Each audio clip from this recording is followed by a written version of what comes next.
राधे राधे दोस्तों, जय Shri Krishna. Good morning दोस्तों। आज हम लोग के इधर बहुत ज़्यादा बारिश हो रही है। आपके उधर भी इस टाइम पे बारिश हो रही है कि नहीं? फिर मैं छत पर गई थी, तब तो बारिश ही हो रही थी। उसके बाद मैंने पूजा पाठ किया, उतने में बारिश भी बंद हो गई थी दोस्तों। तो मैं लाइब्रेरी के लिए तैयार होने लगी थी। फटाफट मैं तैयार हो गई। आज मेरी मम्मा आ गई थी तो मुझे सुबह खाना वगैरह नहीं बनाना पड़ा। तो सुबह मैं थोड़ा लेट तक सो गई थी दोस्तों, क्योंकि मतलब नींद नहीं पूरी हो पाती है ना, इसीलिए मैंने सोचा आज थोड़ा आधे घंटे सो लेती हूँ जब मुझे खाना नहीं बनाना है।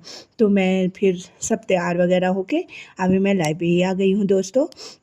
तो अब हम लोग अपनी पढ़ाई लिखाई वाली वीडियो स्टार्ट करते हैं। तो सबसे पहले आपने जैसे थंबनेल में देखा होगा, मैं इस वीडियो में आपको मॉक टेस्ट के बारे में बताऊंगी कि आप लोग मॉक टेस्ट कहाँ से प्रैक्टिस कर सकते हैं और इस टाइम पे किन मॉक टेस्ट को प्रैक्टिस करना है जो हमारे एग्ज़ाम में हमें बहुत ज़्यादा बेनिफिट्स होंगे दोस्तों। फिर आगे बताऊंगी कि मैंने आज क्या क्या पढ़ा, क्या कैसे चीज़ें मेरी कितनी कंप्लीट हो गई है, वो भी चीज़ें मैं शेयर करूँगी दोस्तों।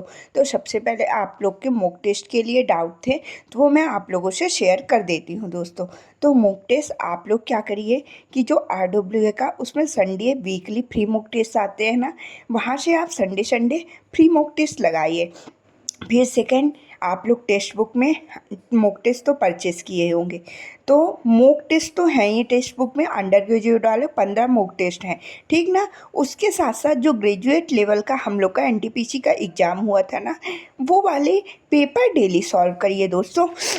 अगर आप वो पेपर सॉल्व कर लोगे डेली के डेली, तो हमें कोई और मॉक टेस्ट जरूर देने की ज़रूरत नहीं है, क्योंकि उस पेपर में मतलब बहुत अच्छा लेवल है। वो डायरेक्ट एग्ज़ाम में जिस तरह हमारे क्वेश्चन बनता है उसी तरह से उसमें पूछा गया है दोस्तों। तो इसलिए अगर हम उन मतलब प्रीवियस ईयर पेपर को प्रैक्टिस कर लेते हैं तो और हमें अन्य मॉक टेस्ट लगाने की ज़रूरत नहीं है। और आप कोशिश करिए जैसे मैं करती हूँ कि एक मैं मॉक टेस्ट लगाती हूँ और एक मैं वही प्रैक्टिस सेट प्रीवियस ईयर का लगाती हूँ। अगर आपके पास टाइम है, आप लोग मतलब सिलेबस के रिवीजन के साथ साथ भी आपके पास 3 से 3.5 घंटे बचते हैं, तो उसमें आप लोग ये मॉक टेस्ट प्रैक्टिस कर सकते हैं। एक प्रीवियस ईयर पेपर को लगाइए और एक फुल मॉक टेस्ट लगाइए। इससे आपकी स्पीड बहुत ज़्यादा इंक्रीज हो जाएगी दोस्तों, और एग्ज़ाम में टाइम मैनेज करना सीख लेंगे और कौन से क्वेश्चन को स्किप करना है, कौन से क्वेश्चन को कितना टाइम देना है। अगर आप जितना मॉक टेस्ट प्रैक्टिस करोगे उतने अच्छे से चीज़ों को सीख लोगे।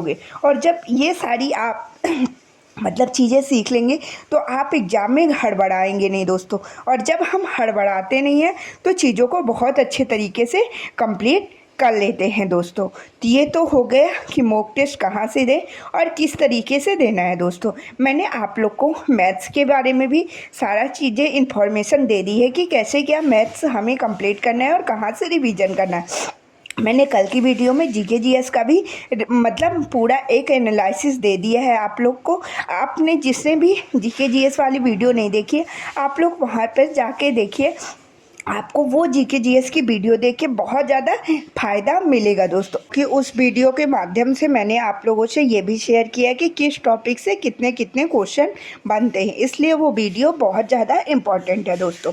तो चलिए, ये मॉक टेस्ट की बातें हो गई है। आई होप आप लोग को मैंने जो भी मॉक टेस्ट के बारे में बातें बताई वो सारी चीज़ें आपको समझ में आ गई होंगी और आप अच्छे से आप मॉक टेस्ट प्रैक्टिस करना स्टार्ट कर दोगे दोस्तों। मॉक टेस्ट डेली ज़रूर प्रैक्टिस करना है, मैं भी करती हूँ और आप लोग भी मॉक टेस्ट डेली प्रैक्टिस किया करो दोस्तों। तो चलिए, अब मैं स्टडी के बारे में बताती हूँ कि मैंने इस टाइम पे क्या क्या पढ़ लिया है और क्या क्या चीज़ें मेरी मतलब रिवीजन में चल रही है। तो जैसे कि आपको पता है कि मैंने पॉलिटी वाला पोर्शन पूरा कर लिया है कंप्लीट। और जब पॉलिटी के 3 से 4 क्वेश्चन डेली हमारे प्रैक्टिस सेट में बनते हैं दोस्तों, उसमें मैं मतलब 3 अगर 3 से 4 बनते हैं तो 3 से 4 मैं सॉल्व भी कर पा रही हूँ पॉलिटी एक बार पढ़ने के बाद दोस्तों। तो आप लोग भी पॉलिटी में पूरा आर्टिकल कंप्लीट कर लीजिए, संविधान संशोधन कंप्लीट कर लीजिए और अनुसूचियाँ, प्रस्तावना, संविधान सभा और विदेशी स्रोत जो हमारे संविधान में बाहर से लिए गए, अगर ये सारी चीज़ें आप कंप्लीट कर लोगे ना अच्छे से, तो आप मतलब पॉलिटी के क्वेश्चन आसानी से बना पाओगे दोस्तों। ये नागरिकता वाला जो भाग 2 है ना, उसमें थोड़ा डीप में आप कंप्लीट करना, ठीक ना। उससे डीपली क्वेश्चन पूछा जाता है, इसीलिए उसको आप थोड़ा अच्छे से डीप में कंप्लीट करो। अगर आप डीप में कंप्लीट करोगे तभी आपकी चीज़ें बन पाएंगी, क्योंकि जो मतलब नागरिकता को ग्रहण करने के 5 तरीके हैं, नागरिकता को रद्द करने के 5 तरीके हैं, इनमें से मतलब बहुत ज़्यादा डीपली क्वेश्चन पूछा गया है दोस्तों। तो आप लोग भी मतलब डीप में ही अच्छे से ही चीज़ों को कंप्लीट करना। अगर आपने नागरिकता वाला पोर्शन नहीं पढ़ा है तो आप लोग यूट्यूब में सर्च करके नवीन सर से पढ़ सकते हैं। नवीन सर ने बहुत डीपली चीज़ों को पढ़ा है। अगर नवीन सर की आप वीडियो से पढ़े हो तो आपके एक भी क्वेश्चन बाहर नहीं जाएंगे दोस्तों। ऐसा ही हिस्ट्री है। हिस्ट्री में मैंने आधुनिक इतिहास और मध्यकालीन इतिहास पूरा कंप्लीट कर लिया, और मेरा इस टाइम पे मतलब प्राचीन इतिहास चल रहा है दोस्तों।